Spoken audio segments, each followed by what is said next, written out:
Bonjour peuple congolais, ça dépend de l'heure où vous allez pour la Nangaï. Naïm de Golabino Christian Bolabiama, membre peuple Mokonzi, peuple souverain, combattant, résistant, révolutionnaire, PNI. PNI et les politiciens non institutionnels. Toye mbangu koloba makambu o etalimboka parce que situation est catastrophique boye biango. Choki boye bité, toko meka ko rappeler bino, raison pour laquelle tu allez ça la vidéo. Donc yangwana donc tu allez koloba boye que politicien non institutionnel azali politicien oyo azalaka na batimate. Politicien non institutionnel azali politicien oyo donc azali ko travailler pour mboka oyo azali ko défendre mboka oyo azali ko décortiquer ba fait politique mieux peut-être selon votre appréciation par rapport il y a ba politicien oyo soi-disant baza koloba ki bazali élu par bino peuple alors que bazali élu te ming baza nommé. Donc yangwana biso to se construire en politicien non institutionnel. Tozali libanda ya bâtiment, libanda ya palais du peuple, libanda ya donc gouvernement, libanda ya donc présidence de la République et que na ba entreprise publique de l'État toza en dehors ya wana ba gouvernement toza en dehors ya wana d'où tozali libanda tozali ba congolais tozali ko partager na bango histoire politique ya mboka. Donc sur ce mutumoko kolongola biso droit wana azali te. Ya mwana tozali ko défendre le Congo, tozali ko loba makambu ya Congo. Donc ba mot, les mots qui rogent le Congo, biso to tele melango. Ya mwana donc toye na lombangu penza pona ko expliquer situation oyo ezali donc lelo yo mbilinga na kata Congo et que lelo yo batu oyo bobengi bango bakonzi ya mboka bangonde bakomi koteka mboka. Batu obo bengi bango bakonzi ya mboka bangonde bazali ko détruire mboka bakomi koyela ba concept moko ezalaka te pa na biso. Donc ba concept moko pono lo bango il faut banga nanu ba concept moko pono lo bango il faut zala ndoki et Félix Antoine Tshilombo bazali ko bimisa ba concept lokola tribalisme lokola mutu azali ko mela mai aza ko parler la tribalisme lokola mutu azali ko seka yango to yebisaki bino et pas na bango tribalisme ezali na makila. Donc tribalisme yona asala yango na bana oya ye bana ya tata na ye do na libota na fratrie oya bango libota oyo ba boti ye na bandeko na ye donc na papa Tshisekedi maman Marthe asala no tribalisme pas na bango puisque kuna papa Tshisekedi aussi aboti kaka na balubati aboti na ba mongo aboti na ba bikole belé bazali ebele bazali ka bana maman Marthe te bazali ka bandeko ya Félix te. Papa Tshisekedi wa Mulumba, le défunt, a botina bikole belé ya Congo. Donc, ye abalano ko panza ko tribaliser na nou fratrie oyaye. Bo tata, donc, bana ya tata oyaye na bana ya mama oyaye, abalano ko panza bango. Abalano ko kota tribalisme kuna. Abalano ko victimiser bango par rapport ya bana mususu, ya Papa Tshisekedi. Ou l'inverse aussi peut être vrai. Aussi, premier exercice, deuxième exercice, tokosenga na ye a tribaliser libota oyaye, famille oyaye, puisque abota na tata mwasi na ye, azali muluba bien sûr, leki ya Papa Tshisekedi, ya bota na ye, abota na ye na tangu nini, avant que des potos, avant que des potos Félix ayi na muluba nini, puisque azali né en 63, à que poto na 85-86, il avait quel âge à sa botsa tata mwasi oyaye leki ya tata oya bango. Donc on suppose bana bazam baluba 100% abana ko tribaliser bango puisque bazali bana na ye abana ko tribaliser bana wana par rapport na bana oya boti na nyakeru rwandaise nyakeru rwandaise ye abana ko tribaliser aussi bana na ye. Il y a tata mwasi na ye o aboti na tata mwasi so mwana moko bimbale on ne sait pas donc to yebi ka bota na tata mwasi na ye donc a tribaliser bango a diviser bango a rendre famille na ye tribal puisque bana wana na bana nyakeru bazali donc bo mama moko te nyakeru azali rwandaise nyakeru azali rwandaise donc c'est-à-dire azala tribu oya bango donc Kinyarwanda ou Tutsi ou Hutu ça dépend. Pygmée, donc je ne pense pas à ça pygmée. Donc, toi, pour benga toi, bamso benga on pygmé, bamso non, baza pygmé, bon, donc on parle de toi. Donc, yé Nyakeru, abotina Félix Bana, Bana wana o yé Félix abotina Nyakeru, a divisé bango, a séparé bango, a kabola bango, a tribalisé famille naye par rapport à ses enfants. Bana wana, il y a des groupes wana, a boti le chouchouna le qui a Mpela, Gisèle Mpela. Gisèle Mpela zali mongo, donc a kabola bana wana, a tribalisé dans le libota naye. Pour vous dire que c'est un monsieur qui est malade, un monsieur qui ne comprend pas. Aye na tribalisme oyo ba tielie na munoko oyo certes e outé pa na bango et puis ba rwandais sou ba ye ba bakiseli na munoko pona aya akabola ba congolais yango to pese exercice a banana ko kabola no libota na ye bandeko na ye frati na ye place ya outi ba kabwana a parler de tribalisme kuna et puis to sengi na ye lisusu akabola susu bana ba produit na ye il y a différentes mamans Gisèle Mpela congolaise, tata moi si nae congolaise et puis la rwandaise est là donc Nyakeru. Yela Nyakeru c'est un mariage mixte, babenga un mariage mixte. Donc aboti bana nae wana groupe bana nae a tribalisé yango. C'est là où on comprendra que si ce monsieur Makamaza Koloba est correct, mais aligné ko prendre yo en otage Yondeko congolais. Cette fois-là, yo lobi koza congolais te ozali ne ndeko ya Félix puisque vous allez munoko moko vous allez tribu moko. Ndeko est-ce que je peux comprendre? Donc Félix il faut banoko tribaliser na nous ba produit na ye. Ya basio ya boti. A tribaliser bango. A ke bino maman na bino azali koloboé. A bino maman na bino azali étrangère azali donc rwandaise. A bio donc oube bino bozali nde makila nanga puisque tozali donc baluba na baluba 100%. Puisque abotina tata mosinae to lingi discours wana nanu epi manone pa na bango e na libota na ye puis akene na ngosko na libota o ya wuti ya ba parents na ye puisque papa na ye pa botina ba mama ebele bikolo mususu akabola ate bino bozali ekolo boye mama na bino za ekolo boye non biso tozali ekolo boye na ba ngulupa nanga boye donc abana ko tribaliser kuna que apprendre la nation congolaise en otage likolo donc ya ba tribalisme o ya ne a produit alors tribalisme ils allaient déconstruire une nation. Donc, c'est-à-dire, Yangola Toye Koluba. Donc, dans ça, ils ont pris en otage encore qui Fils Mukoko. Fils Mukoko, il n'est pas Mukongo. Il est donc Luba. Mais, Bazali ko sale makambu oyoke au vu na batu o bazo comprendre était ba comme on a Fils Mukoko comme un Luba. Donc, comme un Mukongo. Comme un Congo et que n'appelle to mettre na piège voilà et que un Congo et que fils Mukoko cette fois-là maintenant azali victime donc c'est-à-dire n'a pas problème aux les canaïs de pes et que batumuso la de pes tel que maman Marthe bakani fils Mukoko maman Marthe abimisi puisque maman Marthe c'est elle qui dirige ndenga zali ko diriger de pes ya mobile na ye yem da diriger président swana basali boye bake babimisi basali boye donc cette fois là maintenant fils Mukoko maintenant trompe qui puisque fils Mukoko azali congolais bien sûr mais il n'est pas de la tribu Congo tozali ko attirer attention à Batou donc il y a duplicité na kata de pes tina ba membre na bango fils Mukoko est 100% Luba.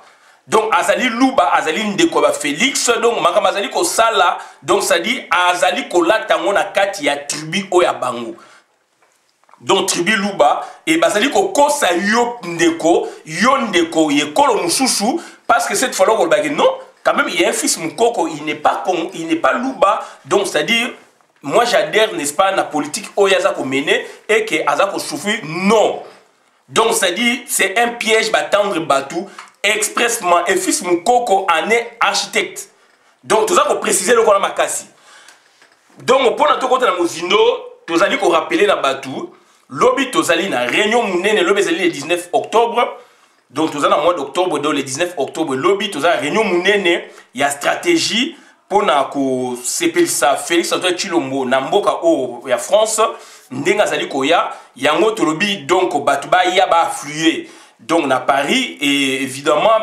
malheureusement ba place zali limitée donc na yango les premières personnes seraient les bienvenues. Yango tolobi senga benga Christian Bola bien mangai oyo. Donc toza ami na Facebook, toza ami na WhatsApp, benga ngai na Messenger, utinelinga na rejoindre yango. Na koyebisa oso ba place ekoki ou pas. Benga donc Dieta Kabuya, benga Pichu Shomongo, benga donc Dadinganga Zorobilel, benga Ipo Waiza, bakoye bisayo. Donc ok voilà lobbyaka place boye place réunion ekozala. Yangona ezali très important parce que donc réunion na ezali a stratégie ba tout esengel baya to fédéré autour ya eloko wana. Parce que tu as projeté déjà tu vas déjà le 25 octobre, tu as sit-in munene na quai d'Orsay. Sit-in munene na quai d'Orsay, place où tu as donc au ministère des Affaires étrangères, donc il y a France, que tu boy Félix Antoine Chilombo.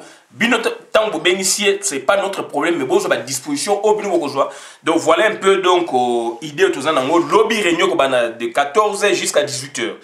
Et le sujet où il y a pouvoir et tribalisme de Tshisekedi. Point. Rétrospection congolaise. Voilà. Donc ça dit pouvoir et tribalisme de Tshisekedi. Pouvoir et tribalisme de Tshisekedi. Donc, il y en a plusieurs, donc il y en a deux.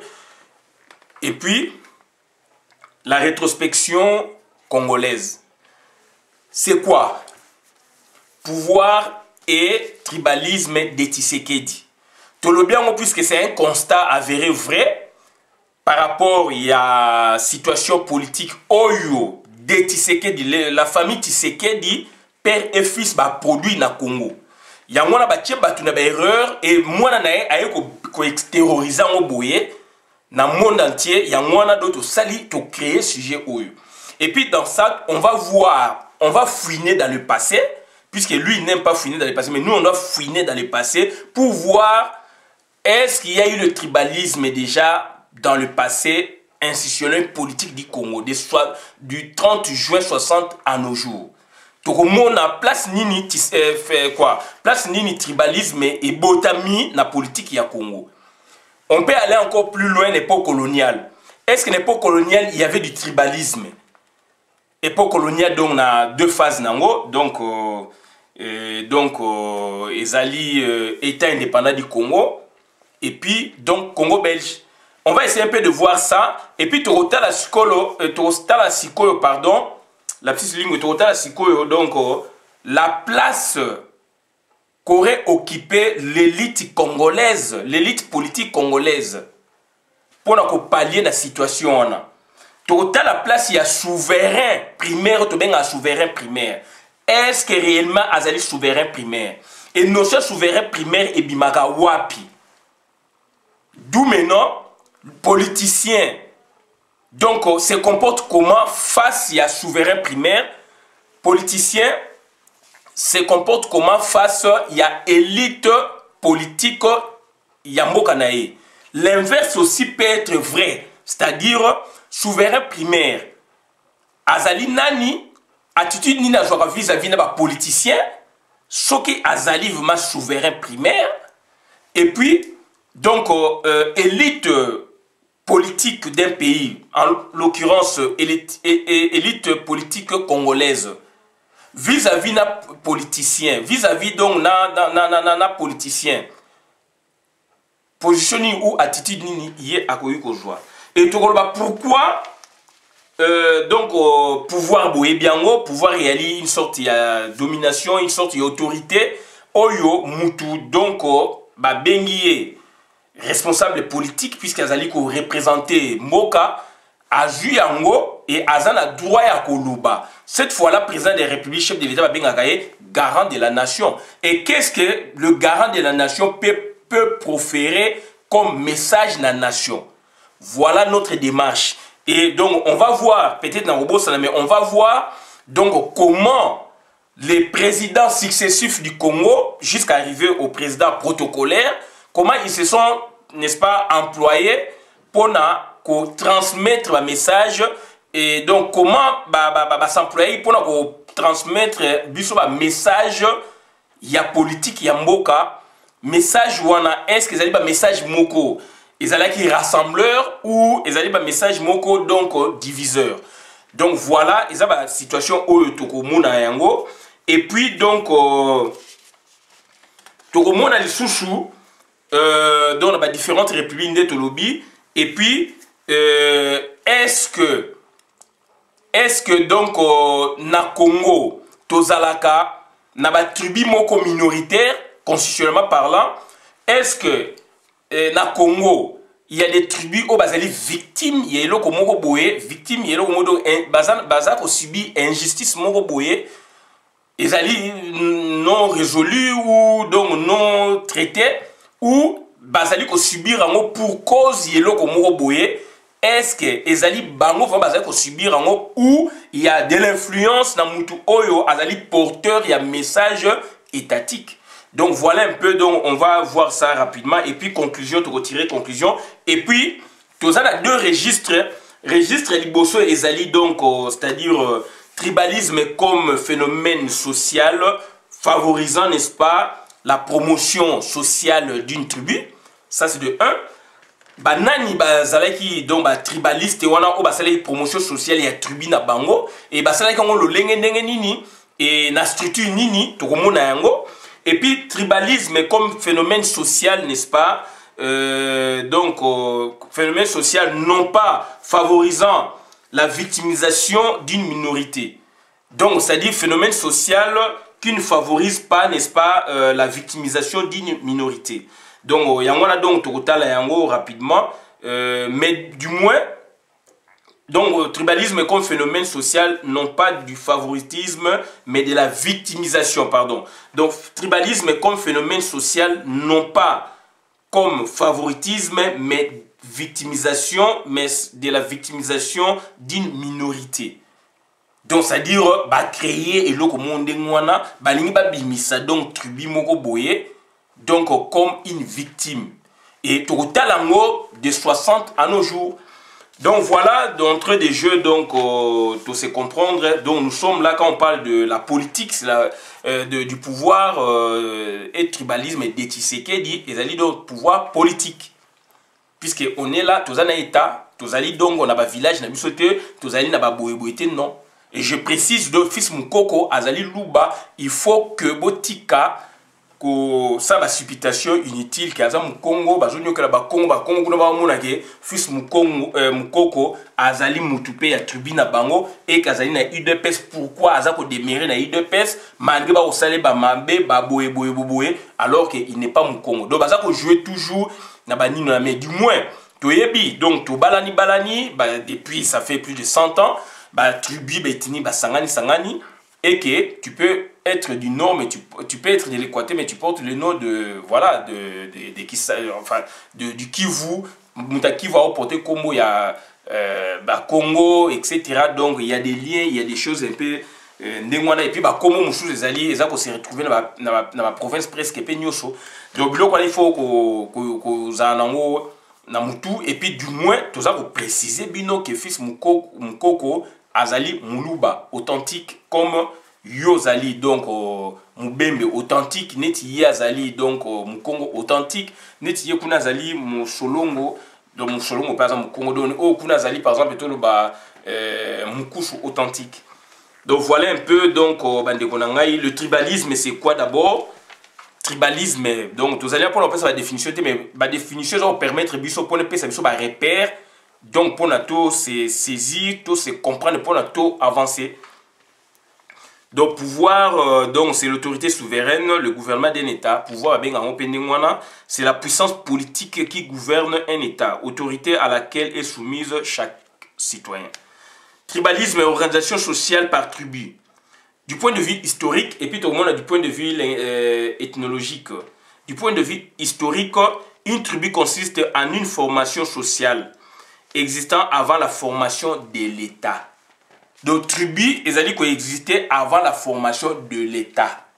Et aujourd'hui, Tozali Nakati ya État. De temps Batou, je me répète, du point de vue historique, c'est une organisation sociale par tribu. Tribalisme. Tribu, historiquement parlant, consiste en une formation sociale existant avant la formation de l'État. Donc on suppose quand il y a l'État, quand il y a création de l'État, juridiquement déjà à partir du 30 juillet 60, historiquement ou donc surtout sociologiquement, c'est à partir de 1885. Donc ça dit il y a existence d'un État. Et quand il y a existence d'un État, on suppose la tribu est effacée, pour ne pas dire la tribu n'existe plus. La tribu est effacée pour donner place à la nation, au mélange des tribus. Il y a une nation. Et basali musala les alliés église catholique, précédée par église protestante, puisque l'église protestante était kotaka liboso na Congo. Donc église catholique, église protestante, bangot basangisi batu pour créer une nation, puisque on est un État. Avant cela, on était des tribus, de peuples. Peuple, donc, c'est-à-dire s'apparentant aussi à une tribu, une organisation sociale na bango. Donc, étant dans même la ethnie. Donc, c'est-à-dire c'est très important, détail qu'est-ce que nous devons faire, qu'est-ce qu'il y a à faire. Donc, c'est très important, puisque tribu, du point de vue historique, une tribu consiste en une formation sociale existant avant la formation de l'État. Avant la formation de l'État. Après la formation de l'État, donc on suppose tribu et ça est effacé. On met en évidence certaines valeurs, pas les valeurs tribales. D'où aujourd'hui Félix Tshisekedi dit tribu boyé alors qu'on est un État. Alors qu'on est un État. Et Azali comme ça va déclaration explicite. Et on verra des leaders politiques oyo s'exprimer de façon implicite, de façon cachée, tout en valorisant, n'est-ce pas, d'après leur doctrine, le tribalisme. Mais quant à Félix Tshisekedi, lui, il est explicite. Il fait la promotion, en quelque sorte, donc, il y a tribalisme. Alors, donc, tribalisme par rapport à Tribinae. Et qu'est-ce qu'il cherche dedans? Puisque nous autres, ngai naza mongo, na bali mongo ti, na ki bosheri na ngai ndenge na koli na Kinshasa, na tikali kokuta na mongo na nzelati. Na lobaka ngo, na sako loba yango. Moi songa na bala azali donko muluba, mukwa kalonji. Mukwa kalonji, donc ça fait aujourd'hui plus de 25 ans on est ensemble. Namona kite na kende ko linga mongo. Non. Puisque eza pe na ngati na mutu. Na koli na Kinshasa bien sûr. Ba chéri o nga na linga ki liboso ezaki mu Congo ezaki mbuza. Mais sali que tosuki na niveau tosukaki mu Congo mbuza et mingi ezaki baluba basonge etc. Na koli na Kinshasa. Mbuza wana azali na bandal, Mukongo azali na zone Kinshasa. Donc voilà. Donc ba mususu musonge na mumbele ba boye boye. Donc ça dit on a grandi comme ça. D'où ngai na se choisir voie oya ngai muluba na ngai. Na s'investir na yango puisque je me dis je suis une nation. Et yo ozako ya lelo yo après que batu ba s'investir pour na obete la biso masolo ya tribalisme. Félix Tshisekedi ozali koluka nini na moment oyo o gagnaki élection ti tu as mal procédé. Ngai na lingi ba mongo ta on a na village. Ta on a na village ndekuna ba mongo j'ai vu une autre configuration des choses. Là tu peux que aimer que ba mongo ke bo mongo bandeko na bino ba musu bandeko te ba musu bandeko ya bakoko donc babomakango na bakoutume beaucoup pour bala na baboyo. Donc c'est dire j'étais dans une contrée dans un village où je me suis retrouvé dans un environnement mono-ethnique. Mais du moins na Kinshasa bisoko na Kinshasa to vivre bongoti na lobite ke kaka po bato fait na Kinshasa banso ba uti na mboka mais abali pe ekolo mususu pe na mboka kaka je connais un ami akendaki ba mi ebele ba ken Équateur nga na mona côté na biso akei aza muluba abali mongo eza makambo mute mais eza makambo ya cœur olingi mbuza boyokani te ube bolingo suki na nzela olingi mukongo boyokani te ezaki jeunesse na mbuza na yo lingaki donc eza jeunesse mukongo lingaki eza jeunesse musonge etc et suki na nzela esali ke olingi muluba otome na muluba oyo yo moni qu'il faut balayer puisque quelque part nous on prônait donc ça dit tu as dit qu'on flattait un peu coutume à baluba ça c'est mon point de vue peut-être batmi bazayi na ngopé donc tu as dit qu'on flattait ba coutume ah baluba ba ko sabana na bango bien ah baluba bazarabo et ça quand même ba valeur au biso tu as dit qu'on mona na ba tribune to ko na ba quartier na biso ah mulu bazarabo ah azarabo d'où mon choix mon cœur et quoi il place boy yo Félix lelo okoya ko yebisa biso makambo ya tribalisme puisque on raté l'élection bon oza ko luka nini na tribalisme et le plus faible ba ko tomber yango na moto oza ko yana yango donc na ndeko na ngai batumi baza ko se retrouver na ka oyo abali ekolo na été moi siko mobali et lelo yo oza ko yana mathématique et na lobaka yango ne bande labi bobali bikolo mususu donc muto abali muluba bali ekolo boye muto abali donc mutabandundu ekolo mona Martin Fayulu o abali donc voilà ekolo muta Martin Fayulu ebe on tebi kaza mutabandundu donc ekolo ya Martin Fayulu muto abali ekolo wana moi to mobali bobo mama bala na bino te bobebisa ba relation na bino te na loba yango mais aujourd'hui lelo quelques 6 mois après Félix a zongeli biso ba thématique wana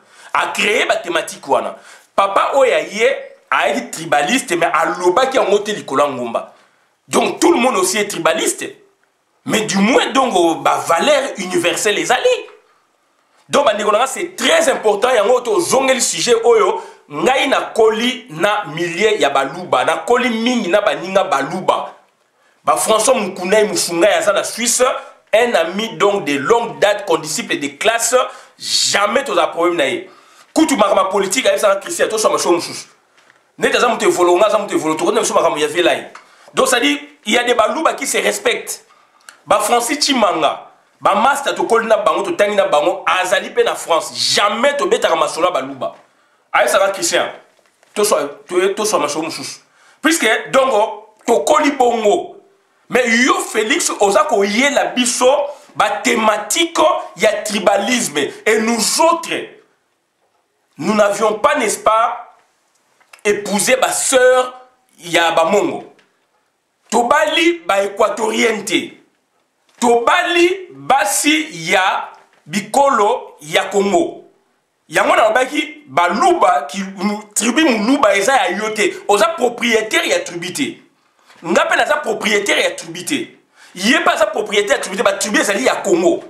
Yango moni lelo na Congo Kinyarwanda ezalaka te langue Kinyarwanda ezalaka te donc ekoyi pe ko kota kate batu wana ba yesika to moni ba onde ba ye donc botika biso on a parlé donc de Tshisekedi pouvoir etinda yote na arbitraire oyilo yakolo ba n'importe quoi et au quotidien arbitraire to côté les melayo to côté les melayo cette fois en tant que Congolais en tant que souverain primaire puisque to voter ki yote.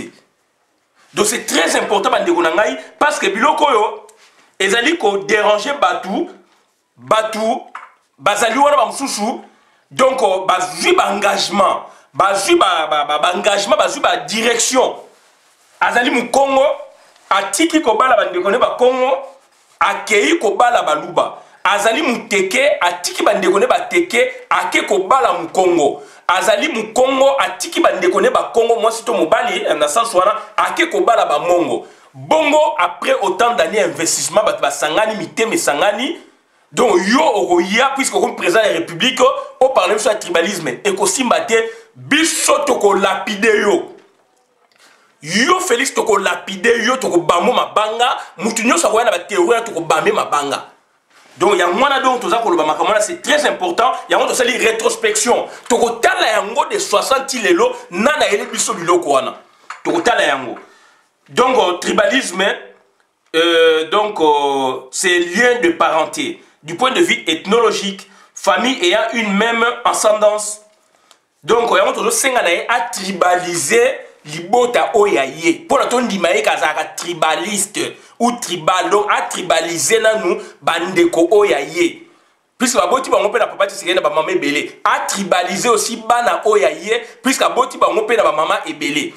Là, cette fois-là, tu comprends que, donc, Zali, donc, on peut comprendre son concept. Bana oya botina Gisem Pela baki baza bana na yeti. Bana oya botina Nyakeru puisque Nyakeru m'a ses pouvoirs à l'obake eza bana na yeti do bana bazo na Rwanda puisque baza ba Rwandais. Na côté maman na bango. Donc voilà, c'est très important. Comme ça à privilégier bana ya tata mwasi na ye o ya sala qui inceste bana wanda privilégier bango de ba vrai bana bango wana. Sur ce point je ne marche pas. Sur ce point je ne marche pas. Voilà. Donc tribaliser, c'est retirer à un groupe d'hommes les raisons et les moyens de vivre collectivement sous forme de tribus. Donner un caractère tribal à soumettre au tribalisme, favoriser une ethnie dans l'administration et l'armée. C'est là où moi j'en viendrai puisque on a vu président Kassavou, on a vu Mobutu, on a vu Laurent Désiré Kabila. Donc aujourd'hui, je n'aime pas citer Joseph Kabila, mais je vais le citer, précédé par Laurent Désiré Kabila. Et puis maintenant, donc, on est avec Félix Antoine Tshilombo, président légalisé, donc protocolé, à IBEB élection. Tokotala nani abimisi tribalisme. Tokotala nani abimisi tribalisme. Voilà, c'est très important. Pourquoi tu crées sujet pour la relaxabino? Donc, donc, c'est-à-dire, il y a confusion dans la nation, alors que l'église catholique, l'église protestante, sali moussala depuis colonisation. Ko sangisa, tribu, bikolo, quitté à 100 km les séparants, à 800 km les séparants, à 1000 km les séparants, tant que comme état indépendant du Congo. Église catholique protestante balisi batu sangisi batu tie batu na l'école ensemble là ferme chapelle balisi batu sacrement de mariage sacrement ya baptême ya boye c'est l'église c'est celle musala oh l'état ko sala te l'état est créé mais batu c'est ba musala ko rassembler peuple c'est l'église donc autour ya ngoni donc on voit Dieu. Place bazali nzambe azali. Donc l'église est sangisi peuple par rapport à moi. Donc c'est-à-dire aujourd'hui il y a ça qu'on évoqué biso tribalisme donc avant qui est la création de l'État, l'invention de l'État. Chez nous invention de l'État juridiquement dans le lobby donc le 30 juillet 60 sociologiquement donc on a 1885 État indépendant du Congo. Avant on pouvait comprendre ça c'est l'anthropologie. On comprend qu'il y avait des tribus, il y avait ceci, mais quand il y a État, il faut battre Sangana. Il faut battre Sangana, fédérer autour d'un chef moderne. Et ça, c'est un chef traditionnel. Donc, ça dit, c'est très important. Et le Kouana, donc, ça dit, puisque, dans le tribalisme, il y a un moment où Félix, il y a province, il y a Kassai. Donc, ils se disent Kassaïens, ça c'est de un. Deuxièmement, il y a certaines personnes qui se disent Louba, et dans les Louba, dans la province, Ming va se retrouver. Puisque là maintenant, il y a quoi? Il y a lien de parenté hiérarchisé selon les échelles. Lien d'amitié, parenté, etc. hiérarchisé selon les échelles. Selon donc, exemple, province, tribu, territoire, village, groupement, clan, lignée. Et dans la lignée aussi, dans la famille, puisque village, ils ont regroupé autant de clans. Dans le clan, il y a différentes familles. Dans la famille, par exemple, il y a Félix, il y a aussi une organisation. Il y a donc la famille de la branche aînée, primogéniture. De la branche aînée, il y a branche aînée à famille. Et puis dans le clan, il y a branche aînée, à clan et Zalaka. Donc maintenant, la différence, on a binôme pour l'année Félix et Ngoulou. Donc c'est-à-dire, Basonge bazaliwana, Baluba bazaliwana, Bakuba bazaliwana, Bachokwe bazaliwana, Bachilele bazaliwana, Baboyeboye bazaliwana, Bakanyoka bazaliwana, Batetela bazaliwana, etc. Mais maintenant, puisque lui il est tribal, donc quand il parle du tribalisme, là maintenant, donc il sort de la province. Aza subino na ba tete le sika mote. Aza subino na ba songe sika mote. Aza subino na ba kube sika mote. Bien que mon songe na mkuba ba roloba ke baza baluba na ndenge na bango. Baza suna ba chilelete. Donc cette fois-là maintenant lui aye sikoyo na baluba et na baluba sikoyo il commence à écarter Mukwa Kalonji non bazali baluba me ya bisoté soki bena boye ah non bazali ya bisoté bena boye donc aotika skona oyo ya ye wana sikoyo ekomi ya groupement ekomi ya clan ekomi ya territoire d'où sikoyo na territoire groupement village clan ako yana ngo sikoyo donc on a ligné na bango. Donc on a clan, il y a différentes familles de lignées. À Kozonga na sous la lignée Oyabango. Na lignée Oyabango, il y a aussi des petites échelles. Donc primogéniture, famille à Liboso, donc Boye, il y a Papa Leki, il y a Boye, il y a Koko, il y a Liboso, Koko, il y a Mibal. Donc d'où vous n'allez pas vous retrouver. Donc ça dit là maintenant on tue même la nation. Et lui il prône ça. Et vous croyez que nous on va l'accepter? Jamais. Quel est notre intérêt dans ça, dans ce sujet? Qu'est-ce que nous voudrions, n'est-ce pas, procurer comme donc, satisfaction, comme intérêt? C'est l'enseignement historique. Il y a autre chose Bino avant création à État, selon deux tendances. Et puis, Bino sur le plan pédagogique, ça c'est l'enseignement pédagogique politique. Puisqu'il y a lobby, son mission de lobby, c'est bana bakolandaye. Population kolandaye, o baza ba faible et surtout banamike. Aujourd'hui, nous récitons même Bamakamo au bout de la tribune des Nations Unies.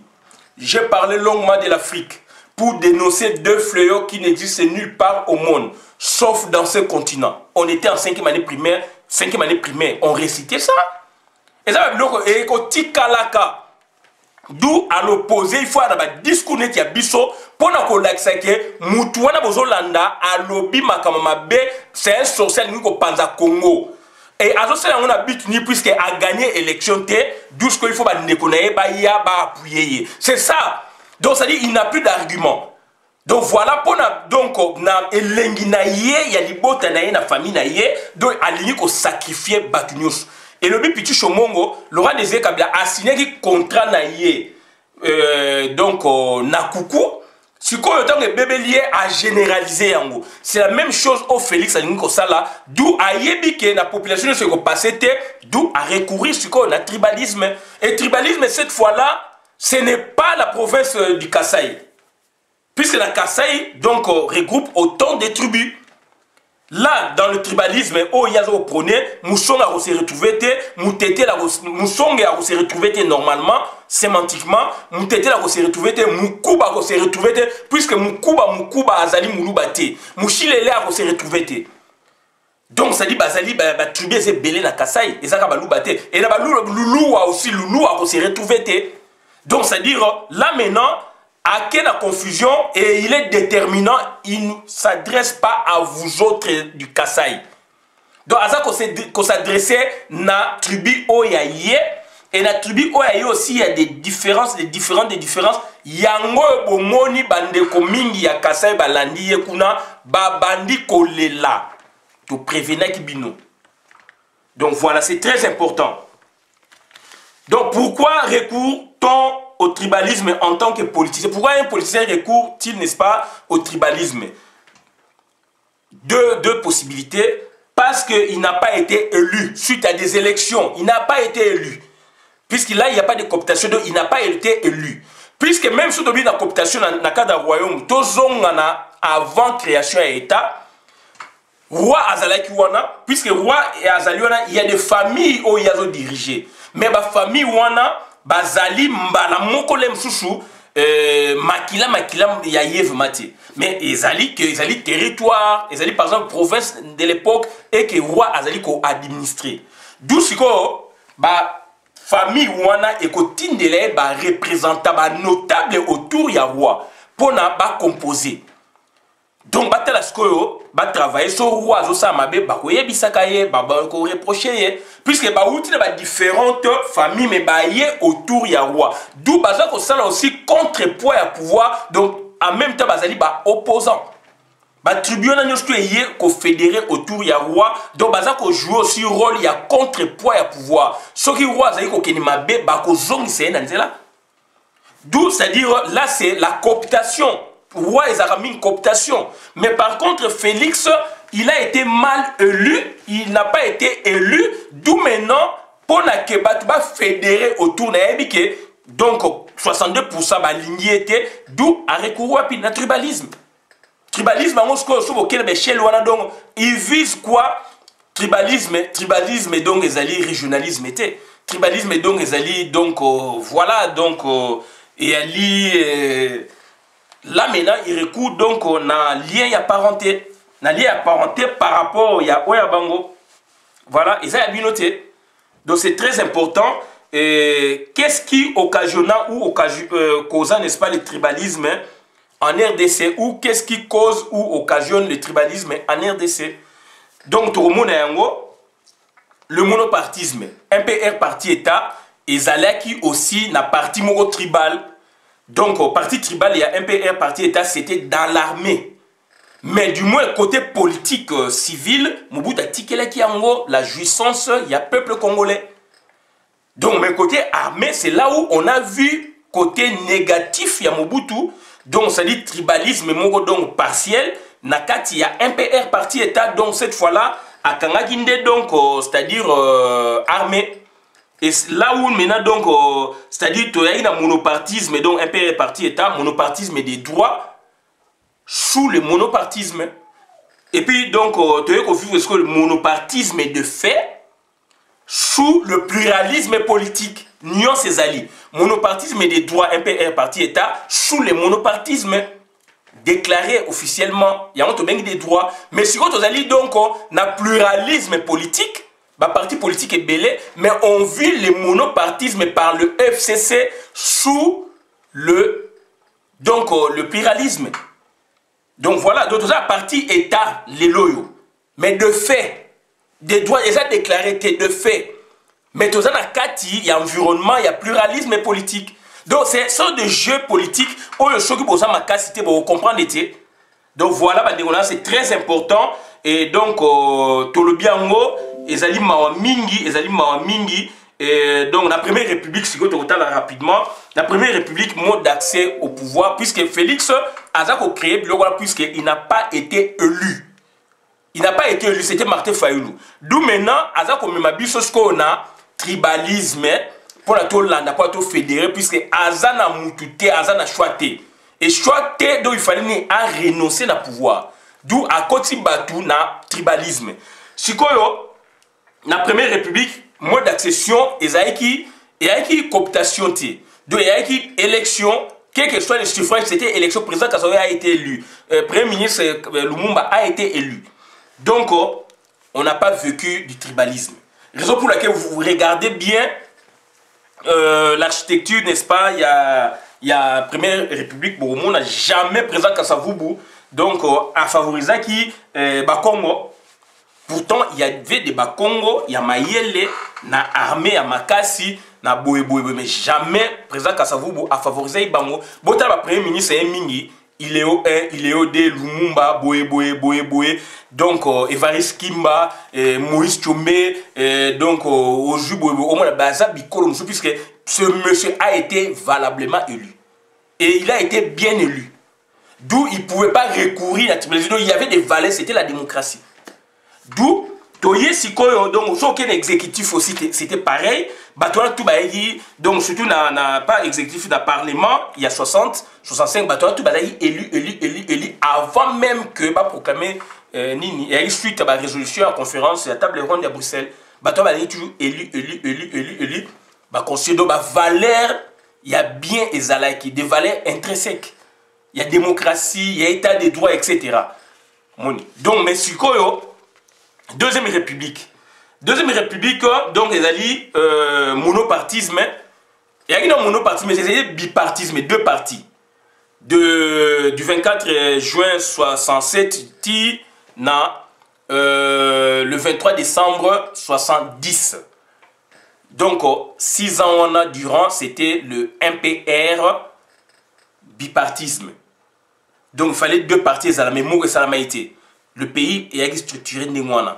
À partir du 23 décembre 1970, Tinde Moubouta Kolungande comme MPR parti et tabac institutionnalisé MPR.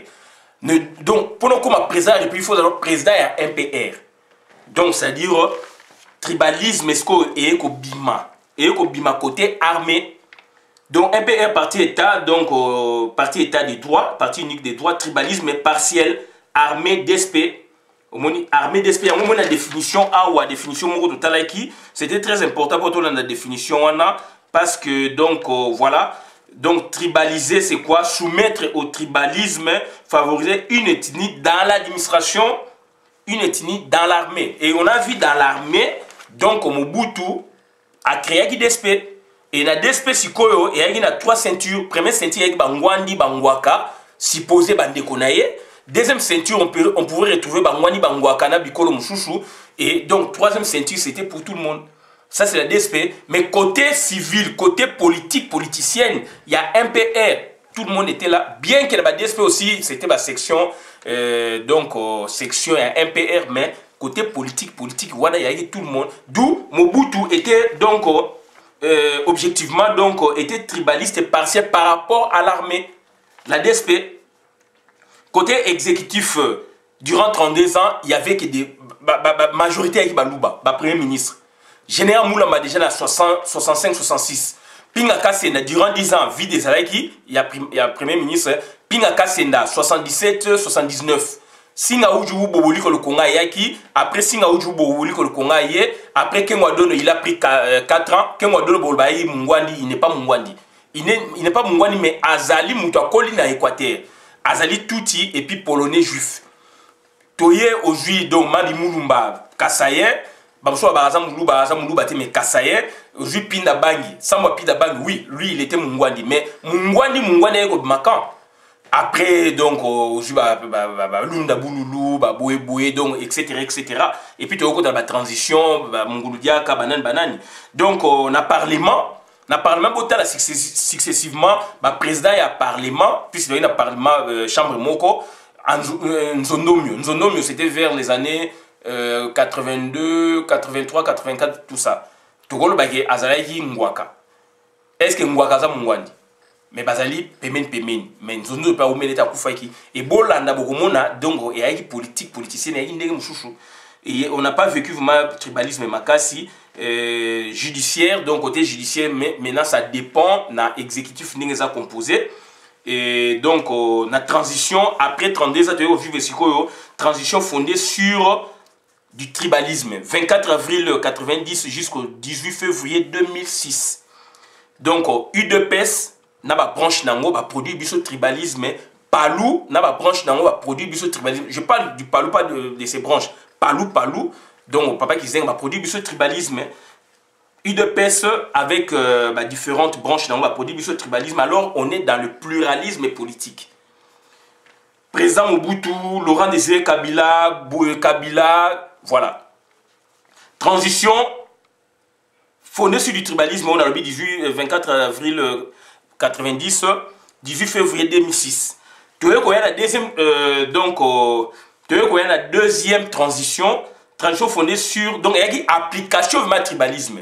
Puisque batu oyo acteur ming bazala qui wana kala bazaba tribaliste. Mais ezali nakati babomi ba yebisi ngo batangisa ngo bana na bango bandako. Dusko bana ba yeko appliquer ngo sikoyo. Donc, membre na bango et parti politique appliquant à partir le 20 décembre 2016 jusqu'au 31 décembre 2018. Tu vois comment donc président donc usurpateur Kabila, un tribaliste. Tu vois un tribalisme par rapport à Kinyarwanda au na Congo. Donc, ils ont langue na biso de et là on a habité pour Tchangaïté. Tribalisme dans le sens que na poste mingi a tché batunaye, na armée a tché batunaye, c'est du tribalisme. Bien que Rwandais, tout bazali congolais, mais il a produit du tribalisme nakati ya Congo, armée mono-ethnique lelo ezali na Congo, ezali Rwandais touti. D'où sikoyo komi bato ko copier sur bango aussi. Donc voilà donc après tu comme la soit premier ministre produit il y a eu deux pèses bazali permet na papa Tshisekedi produit biso pur tribalisme. Excepté un peu Sami Badi Bangavman a yoka ki minité, mais Bruno Tshibala 24 conseillers Balouba. Bruno Tshibala, tribaliste. Félix Antoine Tshilombo, 150 conseillers. Dans 150 conseillers, on a donc, ça dit 120, 25 ou 30 Balouba. Moi, si j'ai la vidéo, tu as yango. Donc, il y a des tribalisme. Déjà, la Ninae, 3e République, yango yo, tribalisme, monani, clairement. 4e République, j'ai la 4e République depuis que Félix a commis PCA au conjoint. Tu as la 4e République de fait, qui n'est pas déclarée. Puisque République, la transition, République, la transition, ça c'est de 1. République, et Bimaka aussi, ce qui constitution paix et Koufi, Bossali coup d'État, et comme on appelle République Mouchouchou. Nous sommes en révolution. Donc, ça dit République et Bimaka, donc, et puis 4e République, déjà, ils ont proclamé déjà, dans le bas, ça fait 8 ans, tout ça, j'ai la 4e République de fait. Pas des droits, il n'est pas reconnu, mais elle n'est pas reconnue, mais tout ça, la 4e République. Félix Azako agit sous la 4e République. Chantre du tribalisme, est-ce que implicite et explicite. Chantre du tribalisme implicite, et ça, Mobutu, d'espèce, Laurent Désiré Kabila qui tribaliste et aussi à côté de Mingi, Batu Ekolo Naye, donc à promouvoir, on appelle son statut, Kizenga, Théophile Mbemba. Tant qu'il avait gouverné la ville, c'était sa tribu qui était partout dans la ville. Donc, c'est-à-dire, chantre du tribalisme implicite caché, Etienne Tshisekedi, donc, Azaï caché parce qu'il y a eu recteur, il y a Enda. École nationale d'administration, il avait favorisé beaucoup les Louba. Donc, ça c'est de 1. Et puis, Premier ministre CNS a favorisé aussi Balouba. Tant que j'ai primature, Mbalamo a nommé cousin Germain, ambassadeur na Canada, donc vieux Marcelo, où il y a une prestation à serment, il y a Félix, na fauteuil roulant, Mbalamo a opé sa visa, Yekolo na bango. On a constaté que l'obara yango. Yango Félix Azali na yango na makila, ce qu'on a dit que l'obango bo épolele. Papa, tu sais, il y a un tribalisme donc caché. Si on place l'élite congolaise et Zawapi. Élite congolaise, si on place les Zawapi et souverain primaire. Donc, ça dit, il y a une élection anticipée.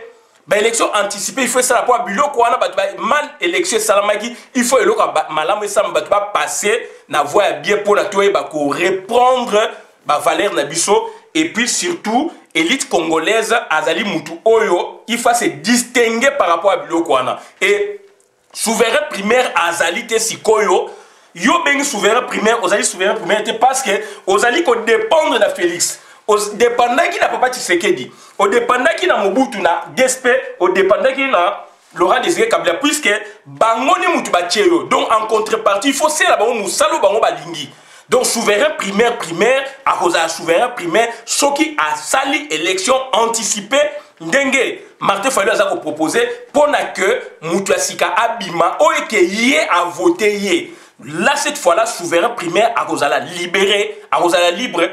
D'où, donc, élite à reprendre des positions. Donc, au tribalisme comme phénomène social, donc, faisant la promotion scientifique, tu le papa Tshisekedi a cette promotion scientifique, il y a tribinaye, Mobutu a cette promotion militaire. Kabila Oyo, Aza Congolais, Masali Ango Nakata Congo, et puis promotion sociale, Kizenga Sala, qui tribalisme comme phénomène, donc il y a victimisation, c'est là où je voudrais, n'est-ce pas, en finir. Donc, yes, c'est quoi, tribalisme et Félix, comme pas phénomène favorisant, n'est-ce pas, la promotion, il y a Balouba, mais phénomène faisant des Balouba comme des victimes. Comme donc il y a une injustice quelque part, alors lui il est présent à la République. Babomaki Balouba na Katanga, papa Tshisekedi, un des leaders ou premier ministre à la conférence nationale, jamais gagné qui ont dit Kolangomba. Mais Félix, il n'y a rien, il veut créer des trucs pour la Batba fédérée autour de donc, Bandeko Nangaï, ils passent mis. Donc, pour conclure, Félix doit tribaliser sa famille, sa fratrie, que la nation congolaise. Donc, le roi dépendait des notables que les autres familles envoyaient. Il y avait une sorte de contrepoids. Donc, c'est-à-dire, il y a toujours 5 ans à Félix, Antoine Tshilombo, donc il doit comprendre et que peuple face à l'échec qui n'a pas action, il y a qu'à diviser Congo. Donc, au sujet de la biso et Zalinini, pouvoir et tribalisme des Tshisekedi. Donc, les Tshisekedi sont des tribalistes nés. Bazana on a makila. papa na ezali qui caché moi na afungola ngo polele ba comme ça même phénomène social ya ko victimiser tribu o ya bango. Donc ça dire bandeko na ngai allez-y comprendre donc mboka et baby yangwana oyo to yaka ko ba yangwana to suki a bona na vidéo malamu na compte communauté lobby to za na réunion mune le 19 octobre na Paris Bobenga Dieta Kabuya Pichu Chomongo Zoro Bilele ngai na Ipo Waiza et puis boye ba ke fils Mukoko azalaka Mukongo te aza Muluba c'est normal mais a boy identité na ye azali ko sala yango na compte ya jeu o ba kotsa bango na UDPS pona yoyo kele mawa ya yo kele mawa et eloko wana il faut te dévoiler yango il faut te loba yango to panza yango donc yango monde tozali ko sala. Quelle est la place de l'élite congolaise dans tout ça et quelle position prendrait n'est-ce pas les souverains primaires? Merci face au tribalisme. Merci. Bonne vidéo madame na compte communauté ngai Christian Bola bien maman ma peuple mon cause peuple souverain dans le bi. Merci.